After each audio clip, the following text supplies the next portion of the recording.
من احلى الاسئله اللي انا سالتها من فتره كبيره السؤال ده من الاستاذ محمد السلام. عمل لي الكومنت ده لما انا كنت بقول في الفيديو ان المصريين طول عمرهم وثنيين وعمرهم ما كانوا موحدين. فقال لي طب يا حورس، ليه المسلمين لما دخلوا مصر ما كسروش التماثيل المصريه القديمه اللي شافوها؟ وكمان في آية من القرآن بتقول يعملون له ما يشاء من محاريب وتماثيل.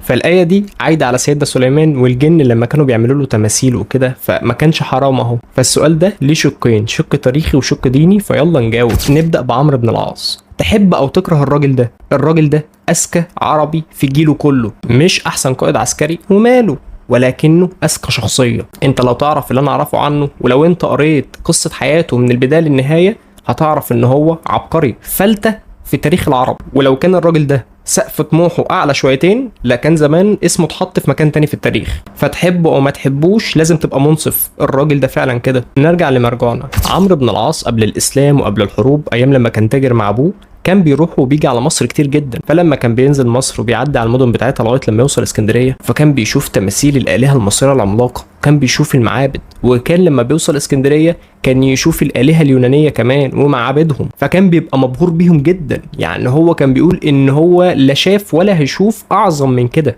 مش هيشوف اكبر من دي بلد. وبعيدا عن التماثيل والمعابد، لما كان بيشوف المصريين لبسهم اكلهم شربهم حتى اشكالهم، هو كان منبهر بكل الكلام ده. وكان بيعرف يتكلم كوبتي كويس جدا جدا بالمناسبه. ففيما بعد لما عمرو بن العاص دخل مصر وطرد روما منها، دخل على الشعب المصري شعب مسيحي بالكامل. امال فين المصريين الوثنيين بقى اللي كانوا بيعبدوا الالهه المصريه؟ صدق او لا تصدق ان المصريين ذات نفسهم هم نفس الشعب. المصريين المسيحيين هم اللي خلصوا على المصريين الوثنيين، ما خلوش لهم وجود تاني خالص. يعني بعد ما الشعب المصري دخل المسيحيه، خلصوا على كهنه امون رع وكهنه كل المعابد التانيه، وخلاص شطبوا على القصه دي. ده مش بس كده، ده كانوا بيروحوا على المعابد ويشوفوا الالهه المصريه المرسومه، وكانوا بيدقوا الصلبان على وشوشهم علشان عارفين ان دي آلهة تعبد من دون الله، فده كفر. فكانوا يدقوا الصلبان على وشوشهم ويشوهوها. احنا كنا واصلين لدرجة ان المصريين المسيحيين كانوا بيعتبروا الكتابة الهيروغليفية دي كتابة نكسة.